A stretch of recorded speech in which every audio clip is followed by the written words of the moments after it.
परमात्मा क्या बता रहे हैं कि असंग जन्म तन मृत्या होगी और जीवित क्यों ना मरे रही। जैसे पुण्यात्माओं, आप जी ये सोच लेते हैं कई बार के भी सत्संग में जाऊंगा तो कोई काम बिगड़ जाएगा, पीछे तानी हो जाएगी। अब जैसे एक व्यक्ति नाइट सर्विस में गया था रात में, और सुबह उसने जल्दी आके और कोई काम करना था घर पे, कोई ऐसा विशेष कार्य था, और वो दुर्घटना में मृत्यु को प्राप्त हो गया। अब परमानेंटली गया यहाँ से। जिन आवश्यक कार्यों के लिए वो नाइट सर्विस में सफर कर रहा था, रात्रि सेवा में, और सुबह वापस नहीं आ सका अपने घर पे। अब परमात्मा याद दिलाते हैं कि असंग जन्म तन मृत्या होगे, जीवित क्यों ना मरे रे। जब आप यहाँ के लिए चलो तो नो सोच लो हम 3 दिन के लिए मर गए, मृत्यु होगी हमारी। अपन आत्माओं 3 दिन में कोई मान लीजिए हानि भी हो जाती है तो फिर जाकर ठीक कर लोगे, अरे या परमानेंट टिकट कट की जब क्या कर लेंगे। एक विचार करने की बात है कि किसी दिन ये परमानेंट मौत होगी, जब क्या कर लोगे तुम। वैसे तो भगवान के लिए जो आते हैं उनके हानि नहीं हो सकती, है गारंटीड बात है। दास की 100 बार आजमाई हुई बातें हैं। अगर इस दास के साथ बीती हुई कथाएं सुनाने लग जाता है, 3 दिन का सत्संग और हो जा, जब जाकर हमारा पे विश्वास दृढ़ हुआ था सचमुच कबीर इज गॉड।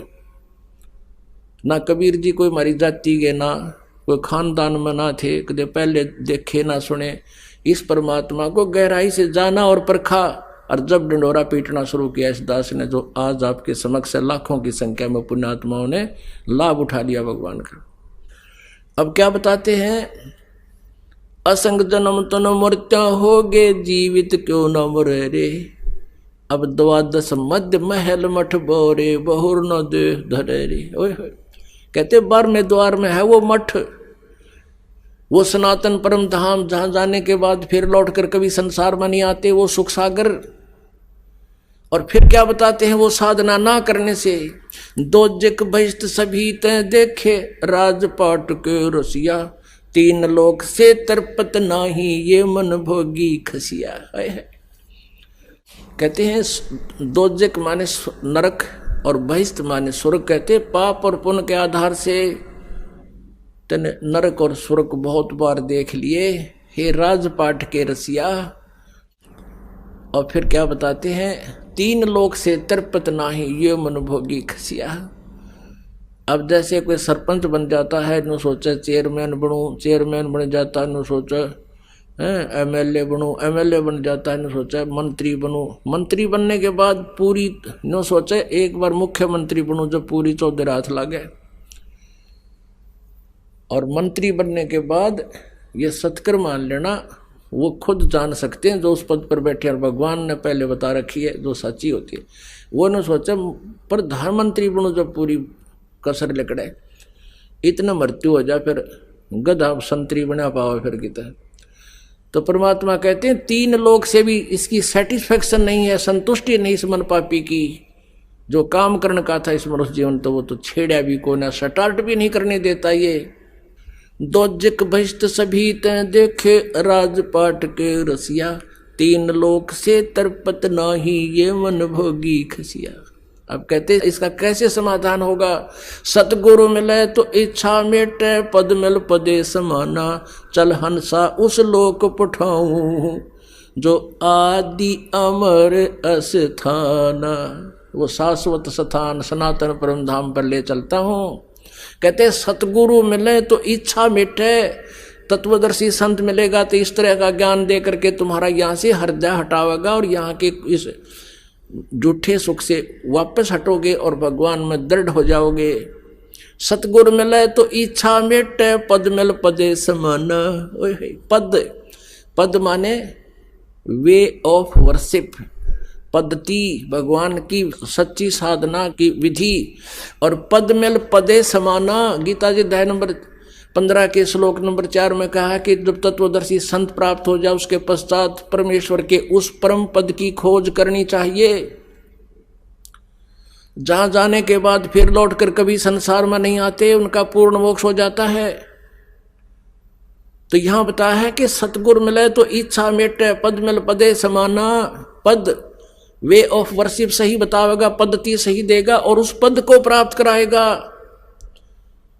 चल हंसा उस लोक पठाऊं जो आद अमर अस्थाना। और वहां क्या सुख है, क्या कहते यहां की तुम साधना भी कर लेते हो, 4 मुक्तियां प्राप्त करके फिर भी वो खाली हाथ आते हो स्वर्ग से। 4 मुक्ति जहां चंपी करती माया होरी दासी, दास गरीब अभय पद पर से वो मिले राम अविनाशी। बोलो सतगुरुदेव। परम पिता परमात्मा परम पूज्य कबीर परमेश्वर जी, कबीर साहिब जी, हम सभी पुण्यात्माओं के जनक हैं। ये परमात्मा परम अक्षर ब्रह्म कहे जाते हैं, इन्हीं को सत्य पुरुष भी कहते हैं। सत्य पुरुष का अर्थ होता है अविनाशी परमात्मा, पुरुष मीन प्रभु, और सत्य माने अविनाशी जिसका नाश कभी ना हो। इसी के भाषा भिन्न या पर्यायवाची बहुत शब्द बन जाते हैं। परम अक्षर ब्रह्म, अकाल मूर्त, शब्द स्वरूपी राम, सतपुरुष। ये वो परमात्मा है जो सब ब्रह्मांडों का रचनहार है और जो बनारस में काशी शहर में, भारतवर्ष के काशी शहर के अंदर एक जुलाहे की भूमिका किया करते थे, जो धानक कहलाते थे। ये पूर्ण परमात्मा है, असंख्य ब्रह्मांड के स्वामी। पुण्यात्माओं, परमात्मा की पहचान कैसे की जा सकती है? परमात्मा की पहचान करने के लिए हमने जो आधार बना रखा था वो ये था, जैसे श्री कृष्ण जी ने मोरध्वज राजा के पुत्र ताम्रध्वज को आरे से 2 भाग करवा के जो मृत्यु को प्राप्त हो गया था उसको जीवित कर दिया। जिस कारण से हमने भगवान श्री कृष्ण जी को सुप्रीम पावर मान लिया। इसको कहते हैं चमत्कार परिचय। पर्चा बोलते हैं इसको, पर्चा, परिचय भी शुद्ध हिंदी में परिचय कहते हैं, यानी पहचान प्रभु की। उन परिचयों में जो लक्षणों में से एक ये भी है कि परमात्मा मुर्दे को जीवित कर सकता है, और दूसरा ये भी है परमात्मा जीव की आयु भी बढ़ा देता है। और इसके साथ साथ और भी बहुत से गुण हैं, लक्षण हैं, जिनसे परमात्मा की पहचान की जा सकती है। एक भगवान के गुणों में, लक्षणों में ये भी आता है कि वो निर्धन को धनी बना सकता है, रंक को राजा बना सकता है।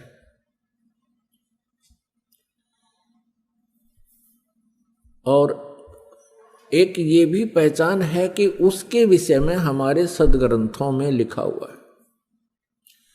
परमात्मा के गुणों की जानकारी हमारे पवित्र सदग्रंथ भी बताते हैं।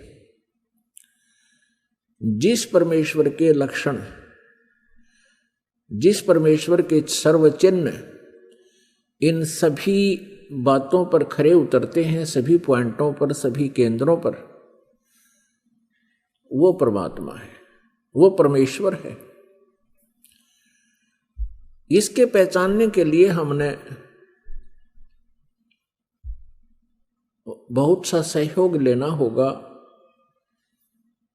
जैसे हमारे पवित्र सदग्रंथ जो बताते हैं भगवान के गुणों की जानकारी, वो हमारे लिए स्वीकार्य होगी, होनी चाहिए और होगी, क्योंकि भगवान की जानकारी हमें सदग्रंथों से ही प्राप्त हुई है। और हमारे जो पहले वाले गुरुजी थे वो यही कहा करते थे कि शिव पुराण में ऐसा लिखा है, वेदों में ऐसा लिखा है, श्री दुर्गा पुराण में ऐसा लिखा है, श्री विष्णु पुराण में ऐसा लिखा है, और श्री मार्कंडे पुराण में ऐसा लिखा है, श्री ब्रह्मा पुराण में ऐसा लिखा है। और वो साथ में संस्कृत भी बोला करते थे। तो हम ये सोचा करते थे कि इन महापुरुषों ने सदग्रंथों को ठीक से समझा है, क्योंकि ये संस्कृत लैंग्वेज से, संस्कृत भाषा से परिचित है। तो हमें कोई शंका नहीं रही। क्या शंका नहीं रही? कि ये झूठ बोल रहे हैं। इसलिए हमने इनके प्रत्येक वाक्य को, प्रत्येक आदेश को शिरोधार्य किया, और जैसा भी इन पूर्व के ऋषि गुरु महापुरुषों ने, मंडलेश्वरों ने, आचार्यों ने, महंतों ने हमें जो ज्ञान दिया, हमने उसको स्वीकारा। किस लिए स्वीकारा? कि हमने परमात्मा की खोज है, परमात्मा की चाह है, आत्मा का परम सहारा परमात्मा है, और जो आत्मा को सुख मिलेगा वो परमात्मा से मिलेगा। परमात्मा हमारे प्रारब्ध के कर्मों को भी नाश कर देता है। परमात्मा के गुणों में ये भी है कि परमात्मा परमेश्वर पूर्ण ब्रह्म हमें साप से भी मुक्त कर सकता है, श्राप से। जैसे हमें इन 3 तापों से भी परमात्मा मुक्त कर सकता है। तो ये सभी लक्षण परमात्मा में होते हैं। प्रथम लक्षण जो हमने लिया है कि भगवान श्री कृष्ण ने मोरध्वज के पुत्र ताम्रध्वज को आरे से, एक आरी से 2 फाड़ करवा के उसके माता पिता से, क्योंकि पहले साधु संतों के विचारों आदेश का बहुत पालन करते थे, श्रद्धालु व्यक्ति होते थे, और वो समझते थे कि ना जाने किस वेश में भगवान ही आ गया हो, इसलिए संत के आज्ञा का वो पालन करते थे। उस समय संत लोग जो है बड़े सिद्धि युक्त होते थे। सिद्धि क्या होती है? कि ईश्वरीय भक्ति से, परमेश्वर की भक्ति से उन्होंने कुछ संग्रह कर ली होती है, पावर परमात्मा की ही पावर को संग्रह कर लेते हैं। जैसे इन्वर्टर होते हैं, इन्वर्टर चार्ज कर दिए जाते हैं तो वो उनकी बैटरी चार्ज हो जाती है, कुछ समय के लिए बहुत कार्य काम चलाऊ कर देते हैं। तो वो पावर है कहाँ से ग्रहण की उसने? थर्मल प्लांट से। तो एक इन्वर्टर थर्मल प्लांट जितना कार्य नहीं कर सकता, इतनी क्षमता उसकी नहीं हो सकती। तो जितने भी ऋषि महर्षि जिनमें सिद्धियां थी, जिन्होंने 7 समंदरों को पी लिया फिर वापस छोड़ दिया, जिन्होंने पहाड़ उठा लिए, आकाश में उड़ गए, ये इन्वर्टर थे। और जैसे श्री कृष्ण जी ने ताम्रध्वज को जीवित कर दिया, सुदामा जी का महल बना दिया, ये श्री कृष्ण तक भी इन्वर्टर थे, वो थर्मल प्लांट नहीं थे। अब ये एक बार ये बात जो दास ने कही है तो ये बड़ी खटकेगी उस व्यक्ति को जिसने आज तक ये तत्व ज्ञान नहीं सुना और लोक वेद से वो रंगा गया है। लोक वेद किसे कहते हैं? जो दंत कथा होती है, सुना सुनाया ज्ञान, अक्षेत्रीय ज्ञान, एक दूसरे से सुना हुआ ज्ञान, उसको लोक वेद कहते हैं। पुण्यात्माओं, श्री कृष्ण जी और अर्जुन मोरध्वज राजा के घर चले गए एक साधु रूप बना के। उस दिन मोरध्वज अपने पुत्र ताम्रध्वज को राज्य अभिषेक कर रहा था और साधु संतों के वहां आगमन को बहुत शुभ मानते हैं। ऐसे शुभ अवसर पर उनका आशीर्वाद प्राप्त करते हैं। उनका आशीर्वाद प्राप्त करने के लिए उनकी प्रत्येक आज्ञा का पालन करते हैं, उनकी सेवा शुश्रूषा करते हैं, जिससे वो प्रसन्न हो जाए। उनको प्रसन्न करने की हर संभव कोशिश की जाती। तो श्री कृष्ण जी ने एक माया से, अपनी सिद्धि से एक सिंह बना लिया, शेर बना लिया, और दोनों पहुंच गए राजा मोरध्वज के बाग में। जब राजा को पता चला कि साधु संत आए हैं, उनको संदेशा भिजवाया कि आओ महाराज भोजन पाओ। लेकिन श्री कृष्ण जी ने कहा कि राजा स्वयं हमें आमंत्रित करने आएगा तो हम प्रवेश करेंगे उसके घर पर। राजा को पता चला, मोरध्वज तुरंत चल पड़ा नंगे पैरों और भगवान से अर्ज की, घर पे ले आए। घर पे विराजमान हो जाने के उपरांत आसन दिए और कहा भगवान भोजन पाओ। श्री कृष्ण जी जो साधु रूप में थे, पहचान नहीं पाए थे मोरध्वज, उनको संत मान रहे थे कि जो आज्ञा महात्मा। तो श्री कृष्ण जी ने कहा कि मोरध्वज पहले हमारे सिंह को भोजन खिलाओ, शेर को। जो आज्ञा महाराज, मोरध्वज ने कहा। श्री कृष्ण जी साधु रूप में श्री कृष्ण जी ने कहा कि बात सुनो, ये शेर जो है, ये सिंह किसी पशु पक्षी का मांस आहार नहीं करता, ये नरभक्षी है, ये मनुष्य खाता है, मनुष्य का मांस चाहिए। कि जो आज्ञा महाराज, मोरध्वज ने कहा। फिर श्री कृष्ण जी ने कहा कि कहीं कोई पल्लेदार को पकड़ जावे, उसका मांस नहीं खाएगा, ये मांस खाएगा तुम्हारे एक परिवार के सदस्य का। तब मोरध्वज ने कहा जो आज्ञा महाराज, कि जाओ फिर करो तैयार। अब मोरध्वज ने ताम्रध्वज और रानी से कहा कि साधु महात्मा आए हैं, उनकी कंडीशन है कि वो पहले सिंह को भोजन कराना है और शेर मांस मनुष्य का खाएगा। और यहां तक भी उन्होंने कह दिया है कि ये मांस आपके घर के सदस्य का ही खाएगा। मोरध्वज जी ने कहा कि देखो पुत्र सियाना हो गया, युवा हो गया है, राज्य अभिषेक अभी इसको कर देते हैं, ये अपना राज्य संभालेगा, तुम माँ और पुत्र दोनों राज्य करना और मेरा काम पूरा हो चुका है और मैं साधुओं के सिंह का भोजन बन जाता हूं। तब रानी ने कहा देखो मैं पतिव्रता स्त्री हूं और पतिव्रता स्त्री से पहले उसका पति यदि मृत्यु को प्राप्त हो जाता है तो उसका जीवन नरक होता है, मैं नहीं जी सकती। और मेरा काम क्या था? मेरा काम था आपका वंश चलाना, आपका वंश चल गया, अब मेरा क्या काम रह गया? लड़के का ब्याह कर लेना, दोनों पिता पुत्र अपना कार्य कर, राज्य संभालो, बच्चा अयाना है, ये राजकाज को ढंग से नहीं समझ पाएगा, आप इनकी हेल्प करते रहना और मुझे आहार बनने दो सिंह का।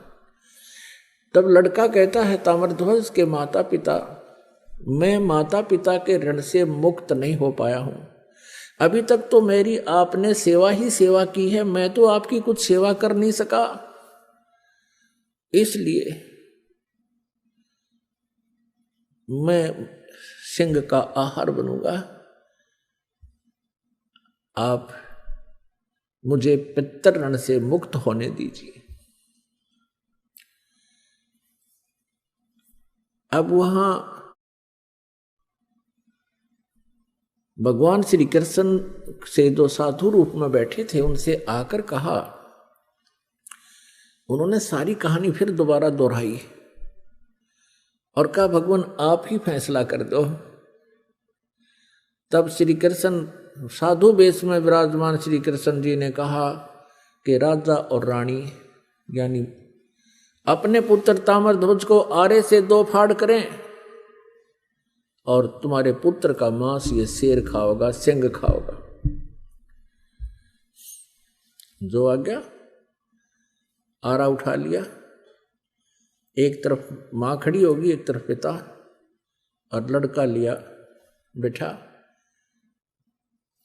और एक बात और कही कि यदि किसी के भी तुम्हारे आंसू आ गए, तीनों में से सिंह भोजन नहीं करेगा। अगदी जो आज्ञा आपकी। तो जब वो चीरने लगे, कहा कि इसको 2 फाड़ कर दो, बायां लेफ्ट जो है पार्ट ऑफ बॉडी, बायां हिस्सा शरीर का शेर नहीं खाएगा, ये अपवित्र है, केवल दायां हिस्सा ही खाएगा, बाएं को फेंक देना, दाएं को उठाकर पकाओ, पकाना है। ये बात सुनकर के उस समय आरा चल रहा था, ताम्रध्वज की आंखों में आंसू आ गए।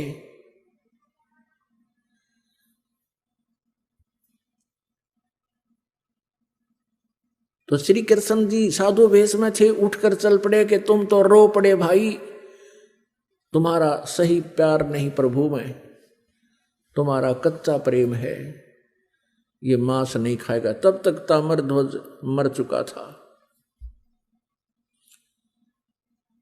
अब मोरध्वज कहता है कि हे भगवान, बालक था,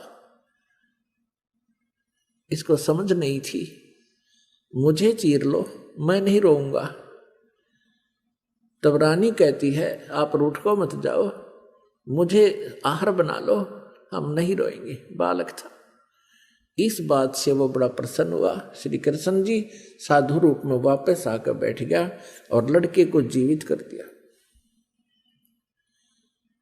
तब लड़का जीवित हो गया। ताम्रध्वज ने कहा कि प्रभु मैं रोया इसलिए था, मैं कोई इसलिए नहीं रोया था कि मेरी जान जा रही है, मैं इसलिए रोया था कि मैं इतना नीच व्यक्ति हूं कि मेरा आधा ही बॉडी, आधा ही शरीर आपके काम आया, मैं तो इसलिए रो रहा था। अब उसको जीवित कर दिया। पुण्य आत्माओं, इन कथाओं से हमने बहुत कुछ सीखना होता है। अब ये तो कुर्बानियां की मोरध्वज जी ने श्री कृष्ण जी के लिए, एक परम संत पूर्ण परमात्मा मानकर। अब उनका कोई से का कल्याण नहीं हो सकता था, ना श्री कृष्ण का कल्याण हुआ, ना श्री कृष्ण उनका कल्याण कर सकते थे।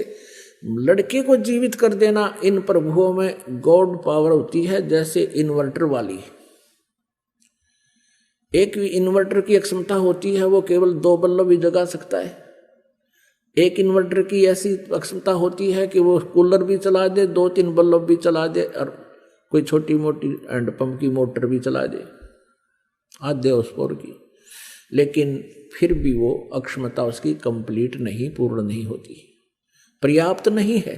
और थर्मल प्लांट से 3 फेज की लाइट चला दे, डूंडा ठा देते 10 हॉर्सपावर की मोटर हो और पूरे पंडाल में चमका दे। तो ऐसे अंतर है इन भगवानों में। अब यहां आप जी के लिए इसका एक निष्कर्ष निकाला है परमेश्वर कबीर जी ने। कहते हैं महिमा की जय संत की, तन मन धन सब दे, सिर मांगे टाड़ा नहीं, मोर ध्वज लख ले। कि संत, जब परम संत तुम्हें मिल जावे उस समय, उस संत की इतनी आदर सत्कार और आज्ञा का पालन करना। यदि सिर भी मांगे, नाटना नहीं, सिर मांगे टाला नहीं, मोर ध्वज लख ले, मोर ध्वज को देख लो। पुण्यात्माओं, अब अकाल गिर गया साधु संतों का इस कलयुग के इस पीरियड में। ये नकली, पाखंडी और डोंगी, इनका सत्कार हो गया है और इन्हीं का बोलबाला हो रहा है। इन्होंने बैठा दिया भक्ति का और भाव खत्म कर दिया भक्तों का। अब पुण्यात्माओं, इस लक्षण से हमने श्री कृष्ण जी को परमेश्वर मान रखा था कि उन्होंने मोर ध्वज के पुत्र ताम्रध्वज को आरे से 2 फाड़ करवा के जीवित कर दिया। यही श्री कृष्ण जी अपने सगे भांजे अभिमन्यु को जीवित नहीं कर सके, जो महाभारत के युद्ध में चक्रव्यूह के अंदर मृत्यु को प्राप्त हो गया था। सुभद्रा रो रही थी, जो श्री कृष्ण जी की बहन थी, अर्जुन के ब्याही थी। सुभद्रा पुत्र था अभिमन्यु। 5 पांडव रो रहे थे, सुभद्रा रो रही थी, श्री कृष्ण रो रहा था और पांडवों का कुल नाश हो रहा था। श्री कृष्ण जीवित नहीं कर सके। वहां तो पंगा पा दिया, जाके खुद चरवा के जीवित कर दिया लड़का मोरध्वज का पुत्र, और वहां सुभद्रा पुत्र को श्री कृष्ण जीवित नहीं कर सके। तो परमेश्वर कबीर जी ने ये बताई है भिन्नता कि श्री कृष्ण जी उर्फ विष्णु जी, श्री कृष्ण जी विष्णु जी समझो, विष्णु जी के अवतार, उन्हीं की आत्मा यहाँ देवकी के गर्भ से उत्पन्न हुई थी। और ये केवल 4 भुजा के और 16 कला के भगवान हैं। इनके जो पिताजी हैं वो ब्रह्म है, शरपुरुष भी इसे कहते हैं। वो 1000 भुजा का भगवान है और उसकी 1000 ही कलाएं। तो इस प्रकार इनकी हॉर्स पावर समझो, ये हॉर्स पावर है, ये 16 हॉर्स पावर के हैं। इनका पिता 1000 हॉर्स पावर का है और अक्षर पुरुष है वो 10,000 हॉर्स पावर का है। और ये परम अक्षर पुरुष, सत्य पुरुष, ये इसकी हॉर्स पावरों की कोई गिनती को ना, असंख्य, अनलिमिटेड। तो जो कार्य पूर्ण परमात्मा कर सकता है, ये अपूर्ण भगवान नहीं कर सकते। जो कंप्लीट गॉड जो काम कर सकता है, इनकम्प्लीट गॉड नहीं कर सकते। और यही पूरे सदग्रंथों में यही संदेश दिया है। श्रीमद् भगवत गीता जी में यही कहा है कि अर्जुन तू सर्वभाव से उस परमेश्वर की शरण में जा। गीता जी अध्याय नंबर 18 के श्लोक नंबर 62 में और 66 में, दोनों में ये प्रमाण है। लेकिन 66 वाले को तो इन्होंने घुमा रखा है, वर्तमाने आना कर रखा है, जबकि वर्तमाने जाना होता है। और उसी की कृपा से ही तू परम शांति को और सनातन परम धाम को प्राप्त होगा। अब यहां प्रसंग है कि वो मोर ध्वज के पुत्र को तो जीवित कर दिया। अब सुभद्रा पुत्र को श्री कृष्ण जीवित क्यों नहीं कर सके? क्योंकि अभिमन्यु की आयु सीमा, प्रारब्ध इतना ही था। अब अभिमन्यु का प्रारब्ध इतना ही था, उसकी आयु शेष नहीं थी। तो ये भगवान आयु नहीं बढ़ा सकते। हाँ, इस टूटे फूटे शरीर को ये जोड़ तोड़ कर सकते हैं और इस आत्मा को पुनः स्थापित इसमें कर सकते हैं। जैसे ऐसे ऐसे बहुत से महापुरुषों ने, संतों ने भी किया है। जैसे महर्षि वाल्मीकि जी थे, जिसमें सीता जी को निकाल दिया था घर से भगवान श्री रामचंद्र जी ने, वो गर्भवती थी। महर्षि वाल्मीकि जी के आश्रम में जाकर उन्होंने शरण ली, वहां रहने लगी, पुत्र को जन्म दिया। उसके बाद एक दिन जब वो उसका नाम लव रख दिया, जब लव 8-9 महीने का हो गया, वो 1 वर्ष का हो गया, सीता जी कपड़े धोने के लिए दरिया पर जाया करती थी प्रतिदिन और बच्चे को पालने में सुला जाया करती थी। और वाल्मीकि जी से प्रार्थना करके जाती थी, पिताजी बच्चे का ध्यान रखना। कि जा बेटा, मैं ध्यान रखूंगा। एक दिन ऐसा हुआ कि महर्षि जी समाधिस्थ हो गए थे और सीता बच्चे को वहीं लेटाकर चली गई, ये कहकर के पिताजी ध्यान रखना। कुछ देर के बाद उसको ध्यान में आया कि पिताजी यानी ऋषि जी साधना कर रहे हैं, हो सकता है उसकी आंखें ना खुले, देर तक समाधिस्थ बने रहें, कहीं पीछे से कोई बच्चे को पशु पक्षी उठा ना ले जाए। ये सोचकर वापस जाकर बच्चे को उठा लाई। वाल्मीकि जी जब समाधि अपनी साधना से उठे, देखा बच्चा है नहीं। अब वाल्मीकि जी ने देखा कि भी लड़की पहले दुखिया बहुत है और बच्चे के अभाव में यह टक्कर मार मार कर मर जाएगी, मेरे से देखा नहीं जाएगा। इसलिए अपनी भक्ति शक्ति से उसने डाब के पत्ते तोड़े, कुश के, कुशा बोलते हैं, कुश बोलते हैं डाब को, एक घास होता है। डाब के पत्ते तोड़े, उनको ऐसे मला और अपनी मंत्र शक्ति से और पुत्र एक लड़का बना दिया और वो लेटा दिया वहां पर 1 वर्ष की आयु का। अब सीता वापस आई, उसने पूछा पिताजी ये दूसरा लड़का किसका है? तब ऋषि जी ने देखा कि लड़की तो बच्चे को गोद में लिए हुए है। तब उसने कहा बेटी ये भी तेरा ही है। तब उसने सारी कहानी बताई कि बेटी तू कहकर गई थी कि बच्चे को ध्यान रखना, और प्रतिदिन कह के जाती थी। आज मैं देर से समाधि से उठा तो मैंने सोचा लड़की बच्चे को यहीं लेटा कर गई होगी और बच्चा नहीं है, कोई उठा ले गया होगा पक्षी पशु, और बेटी रोएगी, इसलिए मैंने ये एक पुत्र तेरे लिए और अपनी सबद शक्ति से बना दिया। अब दोनों को पाल। अब सीता ने उन दोनों को पुत्र रूप में पाला, उसका नाम कुश रख दिया। लव और कुश ये दो पुत्र थे। तो कहने का भाव यह है कि ऐसे चमत्कार जो होते हैं इनको बोलते हैं परिचय, इसको पर्चा बोलते हैं, चमत्कार बोलते हैं। इन चमत्कार मात्रों से इन चमत्कारों मात्र से हम परमात्मा नहीं मान सकते प्रत्येक व्यक्ति को। इसके साथ साथ और बहुत से भी लक्षण होते हैं। पुण्यात्मा,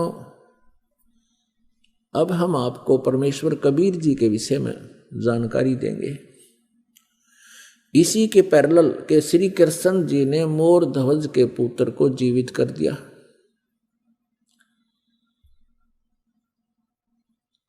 ताम्रध्वज को, लेकिन अभिमन्यु को जीवित नहीं कर सके।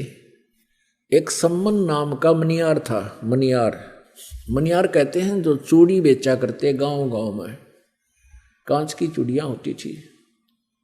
गांव गांव में नगर नगर में जाके वो बहनों को, माताओं को चूड़ियां पहनाया करते थे। एक दिन उन्होंने सत्संग सुन लिया परमेश्वर कबीर देव जी का, भगवान का उपदेश ले लिया। कबीर परमेश्वर जी से उपदेश ले लिया था। सम्मन जी के घर में 3 सदस्य थे कुल। स्वयं सम्मन, पुत्र सेऊ, जिसको शिव कहते हैं वैसे सेऊ कहने लगे थे, और उनकी पत्नी का नाम नेक्की था। नेक्की उपदेश लेकर के, ज्ञान से परिचित होकर के बड़ी श्रद्धा से भगवान की भक्ति किया करते थे। नेक्की और सम्मन दोनों चूड़ियां पहनाने का कार्य किया करते थे,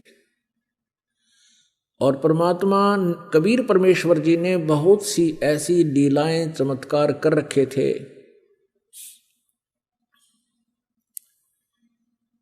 तो वो बताया करते थे, जहां भी चूड़ियां पहनाने जाते थे, एक पंथ 2 काज किया करते थे। चूड़ियां पहनाने का उड़े के 2-2 घंटे लग जाते, 4-5-10 बहनें आ जाती, उनको सत्संग सुनाया करते थे। उनके हाथ में जैसे धागा लगा हुआ है, वो पूछा करते थे कि ये धागा कैसा बांध रखा है। तो बताते थे कि हमने ऐसे गुरु बना लिया है, हमारे गुरु जी हैं। तो पुण्यात्माएं होती थी, परमात्मा की चर्चा सुनाना शुरू कर देते थे। सम्मन और नेकी अपने अपने स्थानों पर जहाँ जहाँ वो सेवा करने जाते थे, चूड़ियों बेचने की, पहनाने की, वो कहा करते थे कि हमारे भगवान कबीर साहिब हैं, वो पूर्ण परमात्मा हैं, स्वयं सर्व सृष्टि रचनहार स्वयं ही आए हुए हैं पृथ्वी पर। और बताया करते थे कि उन्होंने सिकंदर लोधी राजा की, दिल्ली के बादशाह के जलन के रोग को ठीक कर दिया। किसी से भी नहीं हुआ था। एक गाय मार दी थी तलवार से सिकंदर लोधी ने कि मेरे सामने जीवित करके दिखा दे, जब जानो तो अल्लाह की जात है। तो हमारे कबीर परमेश्वर जी ने वो मरी हुई गाय उन सब हजारों व्यक्तियों के, दर्शकों के सामने जीवित कर दी थी। बच्चा और गर्भ में था, दोनों माँ पुत्रों का 4 हिस्से हो गए थे। परमात्मा ने 2 थपकी, एक थपकी लगाई थी आशीर्वाद भरी, और दोनों जीवित हो गए थे, और दूध की बाल्टी भर दी। गाय और बच्चे को जीवित करके महर्षि रामानंद जी, परम पूज्य परमेश्वर कबीर जी के मुंह बोले वैसे औपचारिक गुरु थे। सिकंदर लोधी ने उनकी गर्दन काट दी थी रामानंद जी की, और उनका प्रारब्ध परमात्मा कबीर जी ने बताया था कि ये प्रारब्ध ऐसा ही है। रामानंद जी की मृत्यु सिकंदर लोधी से ही होनी थी। उसके बाद परमात्मा ने रामानंद जी को जीवित कर दिया और आगे अपनी कृपा से उसका आयु बख्श दी। ऐसी ऐसी कथाएं सुनाया करते थे। एक शारदा नाम की ब्राह्मणी थी, उसने परमात्मा कबीर जी से उपदेश लिया था, उसका असाध्य रोग जो प्रारब्ध में लिखा था वो ठीक कर दिया। बड़े पहुंचे हुए परमात्मा संत हैं हमारे गुरु जी, ऐसे ऐसे वो कथाएं सुनाया करते थे।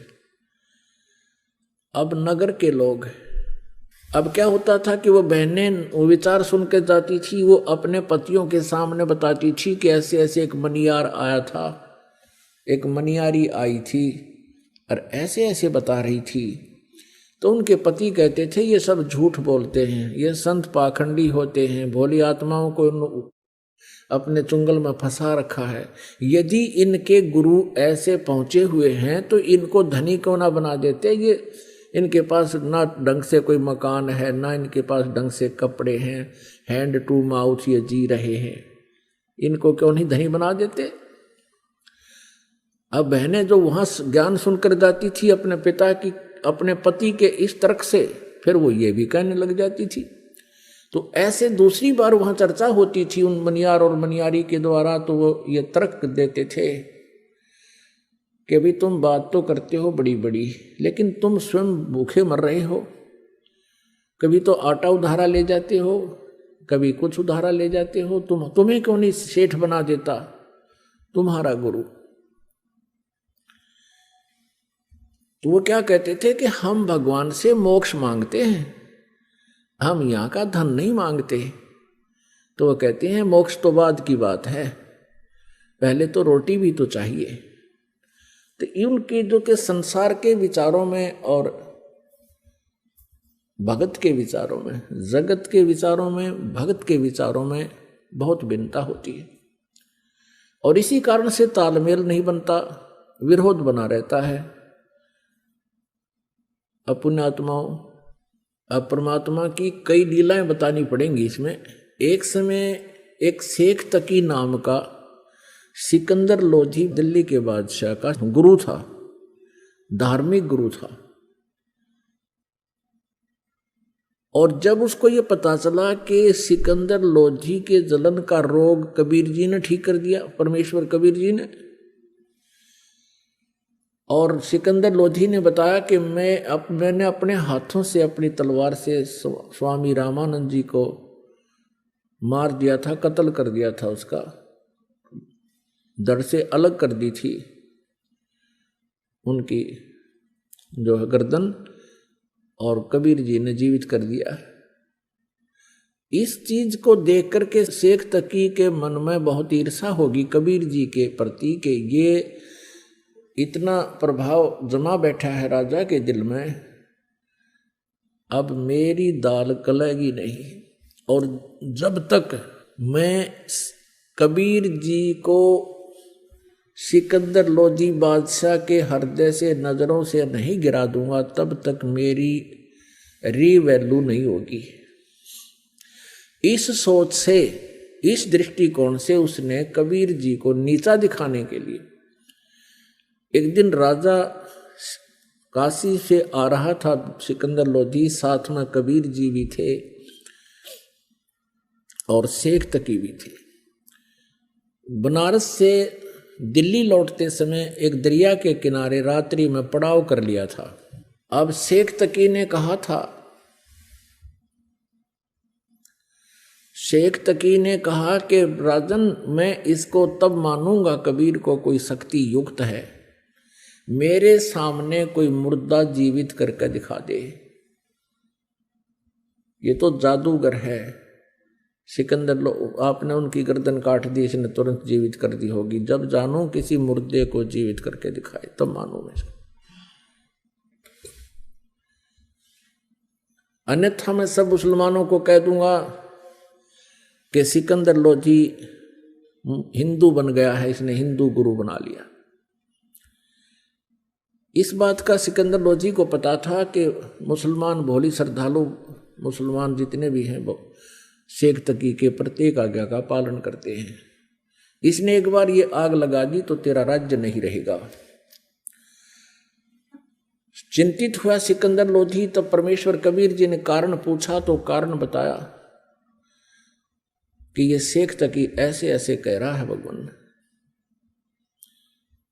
और ये सचमुच वहां दिल्ली में जाकर आग लगा देगा, सब मुसलमानों को मेरे विरोधी कर देगा, मेरे राज्य को खतरा हो जाएगा, मैं इसलिए चिंतित हूं। ये कहता है कि एक मुर्दा कोई जीवित करे कबीर तब मैं मानूं। कबीर साहब ने कहा कि उसको कह दो कि एक मुर्दा ढूंढ लाओ कोई।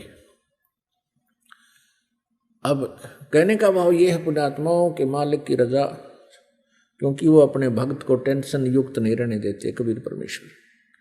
सिकंदर लोधी को अत्यंत टेंशन होगी थी कि ये तो बात बिगड़गी, यो नहीं माना किसी तरह भी। बहुत कुछ समझाया था कि पीर जी देखो मेरे क्या हालत थी, मैं कितना दुखी था, जलन का रोग मुझे लगा हुआ था और मैं स्वस्थ हो गया। आप जी ने सब जंतर मंत्र कर लिए थे, सब वैद्यों को आपने बुला लिया था, मैं फिर भी स्वस्थ नहीं हुआ था। कबीर जी के आशीर्वाद मात्र से मैं स्वस्थ हो गया। अब मैं इसको कैसे हृदय से उतार दूं। शेख तकी की तो दूनी भौंट सुकड़गी, उनकी त्योड़ी पड़गी। ठीक है तू इसी को मान ले, अपना गुरु मान ले इसको, मैं कह दूंगा मुसलमानों को। अब इतनी टेंशन होगी राजा को कि भाई बात बिगड़गी। तब परमेश्वर ने कहा कि चलो। उसी समय लीला हुई। वो तो कहते सोचल छिद्र मैं करूं अपने जन के काज, ऐसी हुई रजादाता की कि कुछ कबीले ऐसे हैं वो न तो जमीन में गाड़ते मुर्दे को, न सहा करते, अग्नि में नहीं जलाते। वो क्या करते हैं, वो जल प्रवाह कर देते हैं। एक घास फूस का एक फ्लोटिंग बना करके एक बेड़ा सा तैरने वाला लकड़ियों का सूखा, और उसके ऊपर लिटा देते हैं सुसज्जित कपड़े कुपड़े साफ उनको उड़ाकर, और एक दीपक प्रज्वलित कर देते हैं और दरिया में अपने रीति रिवाज से उसको प्रवाह कर देते हैं। ऐसे जल प्रवाह किया हुआ एक मुर्दा आ रहा था। 12-13 वर्ष की आयु का शरीर था उस बच्चे का। अब सुबह सुबह सभी खड़े थे, कोई नहा रहा था, कोई भोजन बना रहा था। किसी ने देखा कि मुर्दा आ रहा है तो शेख तकी ने कहा कि बुला ले तेरे कबीर को, कर दे मुर्दे को जिंदा। अब कबीर परमेश्वर जी ने कहा कि शेख तकी पहले आप प्रयत्न करो, कहीं बाद में ये कहे कि मैं भी कर देता इसको। शेख तकी ने किए जंतर मंतर, वो मुर्दा चला गया 2-3 फरलांग यानी 1800 फुट डाउन स्ट्रीम में, नीचे को जल बह रहा था उधर को। तब शेख तकी ने कहा कि ये चाहता था कबीर जी कि मेरे सिर से बला टल जाए, मुर्दे कभी जिंदे होते, वो तो कयामत के समय होंगे। तब परमेश्वर कबीर जी ने कहा कि ठीक है। ऐसे इशारा किया था मालिक ने उस मुर्दे को जो जा रहा था नु बह करके, उसको ऐसे कर दिया, वो वापस चल पड़ा जैसे इंजन वाली नौका वापस चल पड़ती है दरिया के फ्लो के विपरीत, बहाव के विपरीत। ऐसे अप स्ट्रीम को और आ गया और वहां आकर के रुक गया जहां कबीर परमेश्वर विराजमान थे, खड़े थे, आए हैं, उपस्थित थे। मुर्दा से ऊपर रुका हुआ है जैसे नौका हो, और नीचे से दरिया की तरंगे बह रही हैं, लहरें। तब परमेश्वर ने कहा कि हे जीवात्मा, कबीर परमेश्वर जी ने कहा कि हे जीवात्मा जहां भी है कबीर हुक्म से इसमें प्रवेश कर, मुर्दे में वापस आ जा तू। एकदम वहीं से वो आत्मा वापस प्रवेश हुई और वो लड़का जीवित होकर के बाहर आके परमेश्वर कबीर जी के चरणों में दंडवत प्रणाम किया। बोलो बंदी छोड़ कबीर साहेब की जय हो।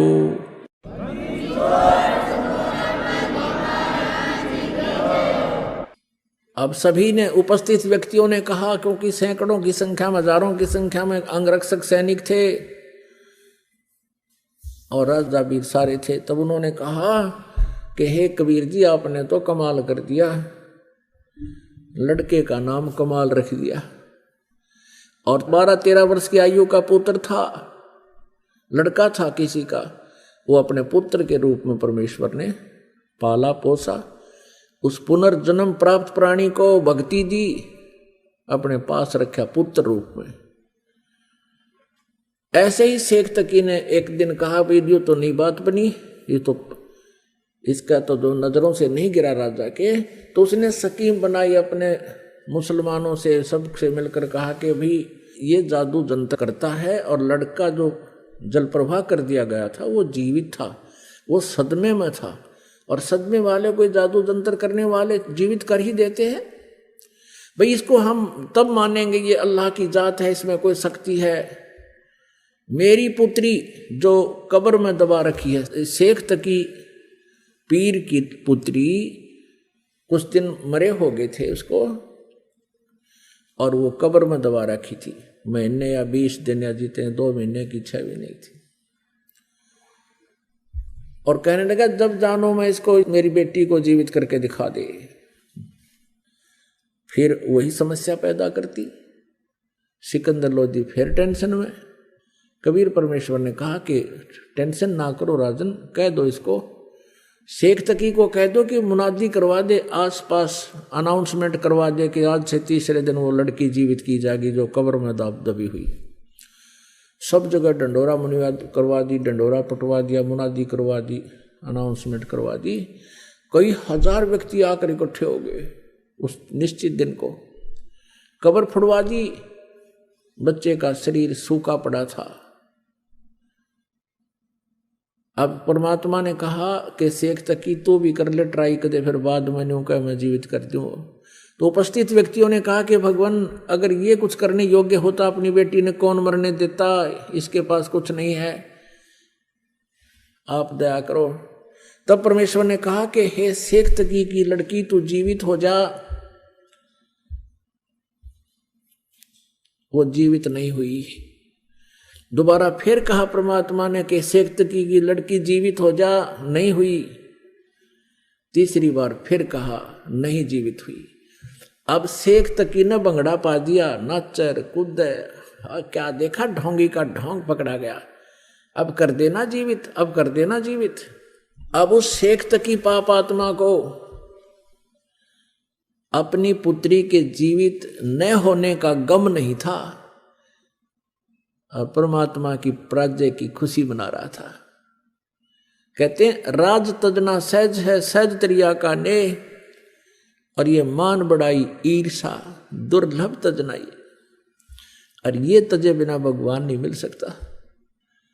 तब परमात्मा ने क्या कहा कबीर जी ने कि हे जीवात्मा जहां भी है तू, कबीर हुक्म से वापस आ जा और इस बच्ची के शव में प्रवेश कर और जीवित होकर बाहर आ जा। इतना कहते ही उस शरीर में हलचल हुआ, ऐसे कंप कपी, और एकदम वह बेटी खड़ी हुई।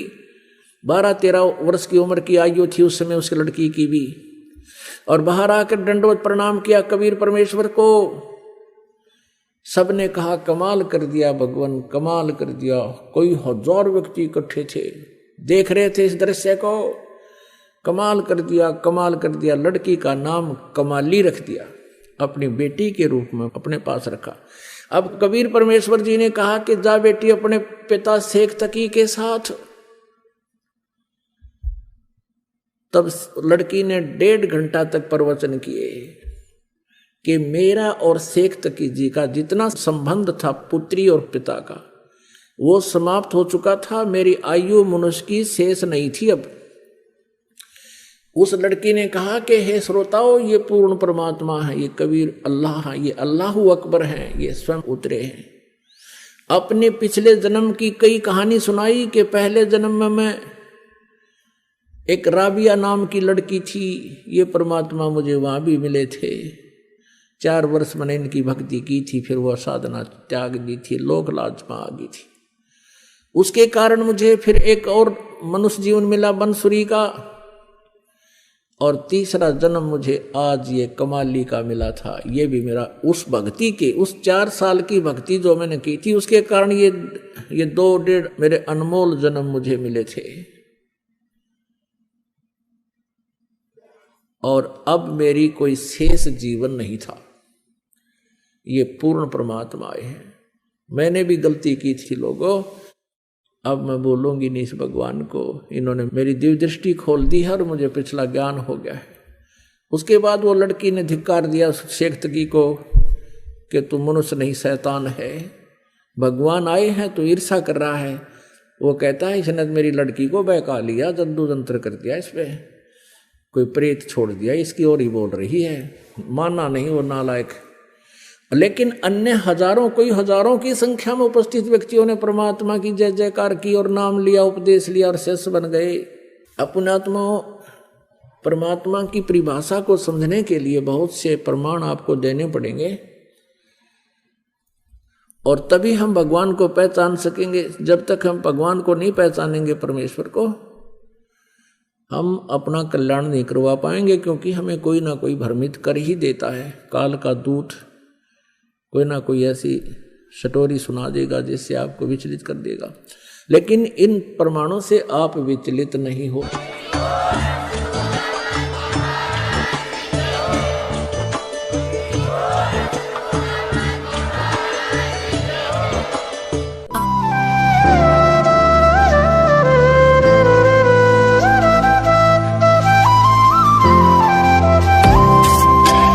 सत्सही।